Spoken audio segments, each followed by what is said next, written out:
Le docteur Mérimée Ntamak est donc l'invité de Sidonie Fikak ce matin. Bonjour docteur Mérimée Ntamak et bienvenue sur ABK Matin. Bonjour à tout le plateau et bonjour à vos millions d'auditeurs. Docteur, la société camerounaise s'illustre par la violence et l'agressivité au quotidien. Les parents au volant de leur voiture, à pied ou à moto, qui tiennent des propos discourtois envers leurs semblables. Les enfants face à un refus ou une punition qui ripostent par la violence. Le lycée des Touguébé à Yaoundé est un cas d'école avec cette scène de bousculade qui a entraîné l'internement d'une vingtaine d'élèves selon les bilans dressés par certains, une centaine par d'autres, et la destruction de 2 véhicules. Docteur Jean-Mérimée Ntamak, qu'est-ce qui peut expliquer que ces élèves agissent ainsi et qui plus est de façon spontanée? Écoutez, je vais expliquer ce qui s'est passé au lycée des Touguébé, que je condamne déjà. Oui. Mais la lecture sociologique que je vais utiliser s'appuie sur un référentiel. C'est un auteur qui s'appelle Alain Touraine. Il a écrit sur les mouvements sociaux. Oui. Effectivement, on a eu hier à avoir affaire à un mouvement spontané. Et pour la gouverne de vos auditeurs, je vais construire ce qu'on appelle un mouvement spontané. Oui. Le mouvement se caractérise par 3 dimensions. La première dimension, c'est l'identité. Quelles étaient les personnes concernées spécifiquement hier? C'était des élèves. Oui. Maintenant, deuxième élément, le critère de reconnaissance sociale. Il ne vous est pas étranger que, selon les dires, dans ce lycée, il y a de cela une semaine, il y a eu un conseil de discipline. Tout à fait. Et le dit conseil de discipline a permis d'avoir une main lourde en termes de sanctions, sous le prisme de sanctions définitives, de plusieurs élèves. Et donc, il peut advenir que dans cet effet de mouvement, on y retrouve prioritairement des élèves, mais alors, le deuxième critère, les élèves qui soient ceux qui sont encore opérationnels au lycée et ceux qui sont partis du fait des dépravations du côté disciplinaire. Oui. Le troisième critère de la construction du mouvement social, c'est l'opposition. Effectivement, on se rend compte que l'alibi qui est mise à nu, c'est que du fait de la fermeture des barrières suite à des mesures disciplinaires, notamment le retard, ces derniers ont décidé d'agir de telle sorte. Donc, effectivement, on retrouve là toutes les caractéristiques de la construction d'un mouvement social. Et dans la suite de nos échanges, on va voir comment ce mouvement peut nous interpeller à nous tous. Mais comme j'ai dit tout à l'heure, on retrouve 3 grandes dimensions. On retrouve l'identité, on retrouve l'opposition et on retrouve la reconnaissance. Docteur John Mérimée Ntamak, la violence en milieu scolaire a fait son petit nid depuis quelques années dans les établissements scolaires qui devraient pourtant être des lieux par excellence où les valeurs et règles établies par la société s'appliquent sans embâge. Comment comprendre que les temples du savoir soient devenus des terreaux fertiles pour les agressions, la consommation des stupéfiants, voire les meurtres, pour se souvenir de l'enseignant de mathématiques Boris Njoni Tchakonte du lycée de Nkolbison, poignardé à mort avec un compas par son élève le 14 janvier 2020. Bon, cela s'explique de manière institutionnelle par le fait que l'institutionnel a paupérisé l'enseignant, l'institutionnel a relayé ou alors même relégué l'enseignant et l'enseignement à la dernière position. Oui. Autrefois, l'enseignant était le référentiel, mais aujourd'hui, c'est le dernier de la société. La preuve, c'est ce dernier il sort de l'école. Si on fait une approche comparative entre un garde de l'ENAM, un garde des forces armées et un enseignant, vous allez vous rendre compte que l'enseignant nous permet d'aller à l'ENAM, l'enseignant nous permet d'aller à l'armée, mais c'est l'enseignant qui est botté à la touche. Oui. Par exemple, prenons le cas du traitement.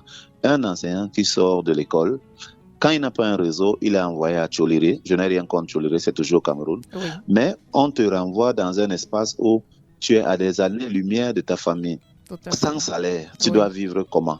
Pourtant, ton même gars qui est entré à l'ENAM, il a déjà 50 000 de primes quand il fréquente même, sans compter celui qui est à l'armée. Donc je dis que institutionnellement, on a contribué à paupériser l'enseignement et on continue encore à le faire dans la mesure où on voit des formes de frustration des enseignants. Voyez un enfant que vous avez enseigné à l'école, vous devez rester enseignant. Il est entré à l'école normale, il est sorti avec son réseau, il se retrouve être votre chef, votre patron. il est le censeur, il est le surveillant général, il est le proviseur. Vous êtes resté à la même position. Donc, il y a eu beaucoup de frustrations comme ça au cours de ces mondes de socialisation qu'on appelle l'école. Et ces socialisations, les parents ces enseignants sont des parents quelque part et ils transfèrent ces frustrations à leurs enfants. Oui. Parce que l'enfant aussi voit que son père donne des valeurs. Il est à l'école chaque jour, mais il n'arrive pas à s'en sortir. N'oubliez pas le livre de Père riche, Père pauvre. Donc, on voit comment l'enfant n'arrive pas à s'en sortir et n'arrive pas à encadrer ses propres enfants. Oui. Il ne vous est pas étranger des enfants qui n'arrivent pas à mettre même leurs enfants au lycée. Oui. Dans lequel eux-mêmes ils sont enseignants, sans compter le fait que les parents qui ont des enfants dans les collèges, qui n'arrivent même pas à payer les deuxièmes tranches parce qu'on a mis l'enfant dehors. Donc, on est dans un monde social où on a paupérisé l'enseignement, on a relayé l'enseignant en dernière position, d'une part. De l'autre part, on est aussi dans un monde globalisé. Globalisé, comme j'ai l'habitude de dire, par le fait qu'aujourd'hui, on est dans la dictature des médias et notamment des réseaux sociaux. Oui. On a tellement libéralisé la parole que tout le monde, derrière sa connexion de 100 francs, prend la parole pour dire tout et n'importe quoi. Oui. À côté de cela, on a malheureusement aussi l'accompagnement des groupes de pairs, parce que regardez ce qui se passe aujourd'hui. Vous avez des camarades qui marchent ensemble, mais dans ce marché ensemble, ils n'ont pas les mêmes éducations, ils n'ont pas les mêmes valeurs. Et on a tendance à phagocyter les autres qui sont parfois moins nantis. Oui. On vous présente des signes extérieurs de richesse. Il y a la fuite des responsabilités parentales. Oui. Vous avez évoqué un cas tout à l'heure en Colbison, Oui. mais n'oubliez pas le cas où un sous-préfet est entré pour gifler un enseignant en salle de classe devant les élèves. Oui.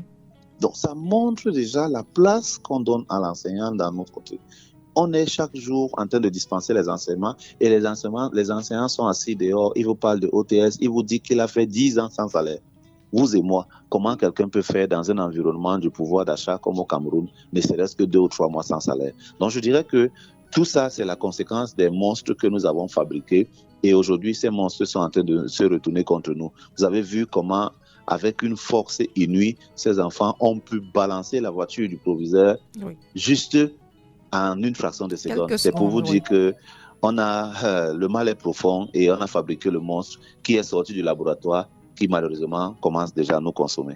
Docteur Jean-Mérimée Tamac, vous avez fait allusion à l'aspect tout à l'heure, la riposte violente qui est aujourd'hui servie à son vis-à-vis et particulièrement par la jeunesse au reste de la société. Est-ce qu'elle n'est pas le corollaire de la trop forte pression vécue par les parents et transférée chez les enfants, ou encore ce sentiment que pourrait avoir la jeunesse de ne pas supporter de voir leurs parents consentir autant de sacrifices et ne pas être capable de leur offrir un mieux-être?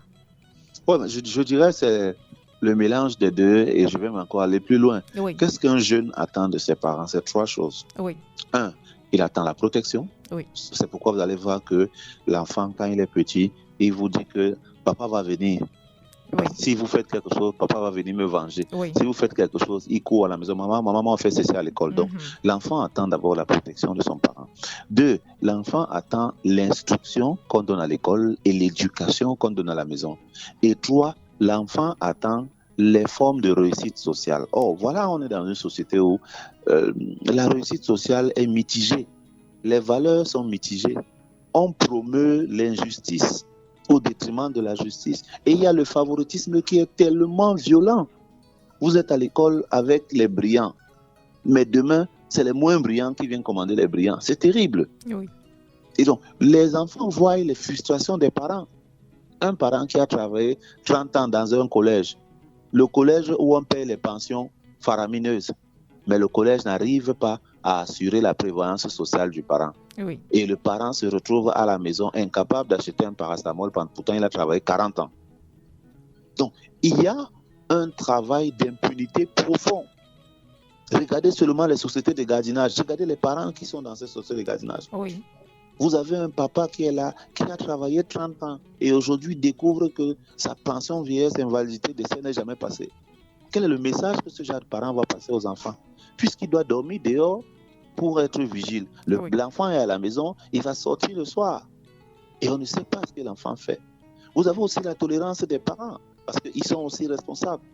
Un enfant vient à la maison avec une greffe brésilienne, un iPhone, la maman dit que c'est la bénédiction de Dieu, sans savoir que c'est un certain monsieur de Bonapriso qui est derrière tout ça. Oui. Donc, je dirais qu'on est arrivé à ce stade, malheureusement. Chaque jour, à ABK, on essaie de mettre le sujet sur la table, comme dans d'autres médias, mais le mal est tellement profond. Je vais pousser encore un peu plus loin. Regardez les incidents diplomatiques que nous sommes en train de créer aujourd'hui avec un pays comme la Côte d'Ivoire, juste sur la base des prétendus influenceurs qui créeraient des conflits de passion, de fanatisme avec un pays. C'est comme ça que ça commence. Oui. Nous commençons toujours comme ça, comme des blagues, comme un petit jeu, et ça prend un niveau qu'on n'arrive pas à maîtriser. Je vais terminer par vous sortir un exemple. Oui. À notre époque, vous étiez encore jeune, mais certains de vos auditeurs vont se retrouver. Le collège Monté à Yaoundé rivalisait même l'université en termes du nombre d'élèves. Oui. C'était le plus grand collège. Qu'est-ce qui a tué le collège Monté? C'est une rumeur qui n'a jamais été vérifiée. Oui. Juste parce qu'un jour, les détracteurs de ce collège ont lancé l'information comme quoi les murs sont en train de trembler. En pleine pause, ça a créé une débandade totale. Voilà comment la structure est morte. Donc, avec 50 morts, on va dire. Voilà. Pour revenir à notre sujet, je dirais que nous sommes véritablement à l'ère où on est négligent. On construit la rumeur, on construit le favoritisme, on construit un environnement où les parents n'ont plus forcément un droit de regard sur les enfants parce que les parents sont amoindris. Oui. On est dans un environnement où les enfants se croient tout permis du fait des avoirs matériels. Et donc, je leur dis et je le redis, on est en train de créer des petits monstres. Et j'ai précisé, ils sont déjà sortis du laboratoire. Oui. Ils sont tout autour de nous. Et pour parler justement de ces monstres qu'on est en train de créer, docteur John Mérimée Ntamak, pour sortir, est-ce que vous avez l'impression, au vu des vidéos que vous avez regardées, que ces élèves, que cette jeunesse saura en son temps prendre son destin entre ses mains? Une jeunesse qui va proposer une rupture avec l'attentisme des aînés qui aujourd'hui se contentent très souvent de dénoncer et ne prendre aucune initiative pour faire bouger les lignes, au vu de leur engagement. C'est quelle jeunesse? La jeunesse qui chante le chœur matin, midi, soir? C'est la question que je pose. La question qui peut vandaliser les voitures des encadreurs. Les voitures en tenue. Oui. Ils savent qu'aujourd'hui, on est à l'ère des réseaux sociaux, on peut filmer. Ils vandalisent les voitures, sont en tenue, parmi lesquelles les filles. C'est cette jeunesse qui porte les tables bancs sur lesquelles on vous donne les coups et casse et renvoie ça. C'est de cette jeunesse dont on parle. Non, je dis, pour être sérieux, le mal est profond. La jeunesse est à l'image de notre pays. Oui. Il ne faut pas qu'on se le cache. Notre jeunesse est à l'image de notre pays, où on est en train de faire ce que le professeur Monondiana a appelé la normalisation de l'écart. Oui. C'est là, cette jeunesse. Et pour que nous espérons un jour qu'il y ait changement, il faut rentrer dans les fondamentaux. Et pour parler de fondamentaux, c'est tout un système qu'il faut reprogrammer. Oui. Nous avons besoin d'un plan d'ajustement culturel, d'un plan d'ajustement psychosocial. Oui. Cette jeunesse aujourd'hui a pour modèle les aînés qui se clashent chaque jour dans les réseaux sociaux, a pour modèle les aînés qui sont influenceurs parce qu'ils présentent leur nudité. Ces aînés qui se pavanent dehors sans background, mais qui nous montrent chaque jour les signes extérieurs de la richesse. Voilà leur modèle. Prenez les enfants dans ces collèges, prenez les enfants autour de nous, demandez qu'ils vous disent non. Je peux vous garantir qu'ils vont vous citer 9 influenceurs. Oui. Si on est donc dans ce type de société, on se serait attendu à quoi? C'est vrai. Il ne faut pas jeter le bébé avec... non, il y a du bon. Il y a même parfois du très bon. Mais quelle est la place qu'on accorde à ceux qui sont bons? Tout à fait. Je dirais simplement que notre société est malade. Et pour que cette jeunesse puisse se relever, il est important qu'on nous montre des modèles. Et tel qu'on voit, on n'est pas prêt à ce qu'on nous présente vraiment des modèles au regard de ce qu'on voit, malheureusement. Docteur John Mérimée Ntamak, merci d'avoir accepté de répondre à nos questions ce matin sur ABK Matin. C'est moi qui vous remercie. Rendez-vous tout à l'heure. Bonne chance au Lyon. Merci infiniment, docteur John Mérimée Ntamak.